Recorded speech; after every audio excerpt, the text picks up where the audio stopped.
मशवरा देता हूं हुकूमत को और वजीर कानून को मशवरा देता हूं कि ना फिरौन की हुकूमत सारी जिंदगी रही, ना नमरूद रहा, ना जाज बिन यूसुफ रहा, ना यजीद रहा। और यार दरबारी बन के हुक्मरानों की चापलूसी करते करते तुम यहां तक आ गए हो कि अब नबी पाक की इज्जत को हाथ डालना शुरू कर दिया है।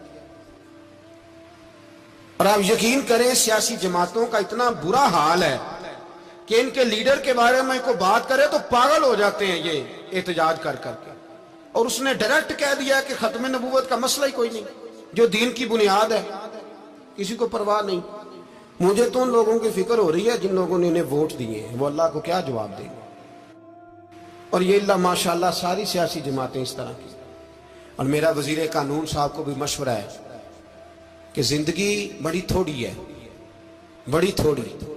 अल्लाह सबको माफ करता है, अपने रसूल के गद्दारों को माफ नहीं करता। और यहां तुम्हारी गाड़ियों पे झंडे लगे हुए हैं, वहां भी तुम्हारे झंडे लगेंगे, पर इसलिए लगेंगे कि ये गद्दार है नामूसे रिसालत के। ये झंडे लगेंगे। शर्म करो और डर जाओ, बस कर दो। तुम्हारे मुंह में अब दांत पूरे नहीं रहे। कोई शुगर का मरीज है तो कोई ब्लड प्रेशर का, तो कोई हार्ट का, तो कोई कैंसर का। शर्म करो और अपनी कब्र की भी थोड़ी सी फिक्र करो। बताओ पाकिस्तान के कितने सदर गुजरे, वजीर आजम गुजरे, तो उनकी कब्रें कहां हैं? कोई जाता है उनकी कब्रों पे? किसी को खबर है? क्यों अपने लिए जहन्नम इकट्ठी करते?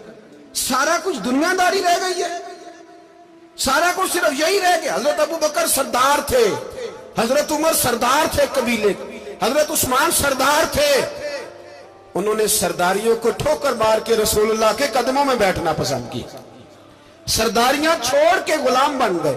तुम सरदारियां बचाने के लिए रसूलुल्लाह की गद्दारी करते हो, शर्म नहीं आती। और काम शिकवा है मुझे इन लोगों से जो मौलवी तो कह देते हैं तू सियासत न कर, और किसी सियासतदान को मना नहीं करते कि जब तुझे सूरत फातिहा भी नहीं आती तो तुझे किसने इजाजत दी है इतनी बड़ी बात। और मैंने पिछले से पिछले जुम्मे भी कहा था, फिर कहता हूं और ऑन दी रिकॉर्ड कहता हूं, मरज़ई कल भी काफिर थे, आज भी काफिर और कयामत तक। और जो उनके कुफर में शक करे वो भी, और पक्का बेईमान है, काफिर है। वो वजीर कानून हो या सुबाई हो या विफाकी हो, मन शक्का फी कुफर ही फकत कफर। जो मरज़ई के कुफर में शक करे वो भी काफिर है। हमारे रसूल आखिरी रसूल है। हम किसी को ये इजाजत नहीं देंगे कि वो खत्म नबूवत में रखड़ा डालने की कोशिश करे। हम किसी को ये इजाजत है। और तुमने कौम को लूटा, लूटते रहो, अब ईमान पे डाके तो ना डालो। तुम्हें दौलत लूट के पेट नहीं भरा, अब ईमान लूटना शुरू कर लिया। तुम्हारा फैक्ट्रियां लूटकर, कौमी खजाना लूटकर पेट नहीं भरा। बेईमानो, अब दीन बेचकर अपनी हुकूमतें पक्की करोगे। और वो लोग भी तैयार हो जाएं जो इन बेईमानों को मुंतखब करते हैं, उनसे भी सवाल करेगा खत्म नबूवत का मौजू कयामत के दिन कि तुम बताओ। इनको सपोर्ट करते थे जो रसूलुल्लाह सल्लल्लाहु अलैहि वसल्लम के बाद भी किसी नबी को नबी मानना दुरुस्त जानते थे। शर्म आनी चाहिए, ख्याल होना चाहिए।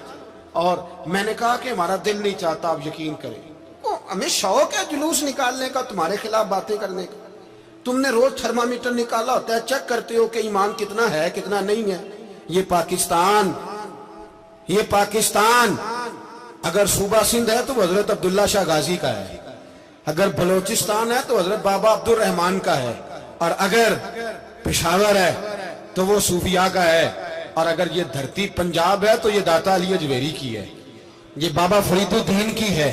इसमें किसी गद्दार को कब्जा करने की इजाजत बिल्कुल नहीं मिलेगी। और हम वो लोग भी नहीं जो चुप करके अंदर सोते रहे, कौम जो करती है करती रहे, हमें परवाह नहीं। ना, ऐसी कोई बात नहीं।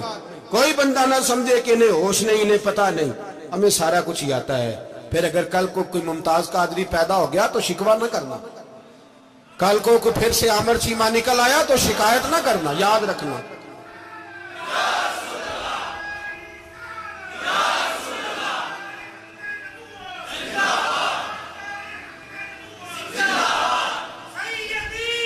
तो मेरे भाई खोल के बोल, या नबी रसूल के बोल।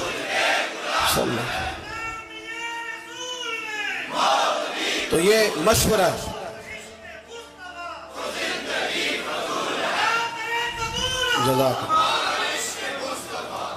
तो ये तुम्हें मशवरा है।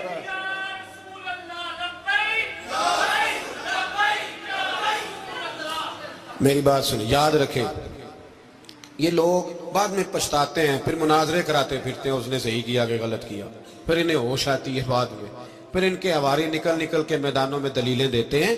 इसलिए हमारा मशवरा है इन्हें कि ये अपनी हद में रहें, और जो काम तुम्हारे जिम्मे, मैंने कहा ना तुमने बड़ा लूटा, ये कौम रोज तुम्हें मौका देती है लूटने का, ये मौका देती है, तो तुमने दौलत लूट के पेट नहीं भरे, अब ईमान लूटने के चक्कर में आ गए हो।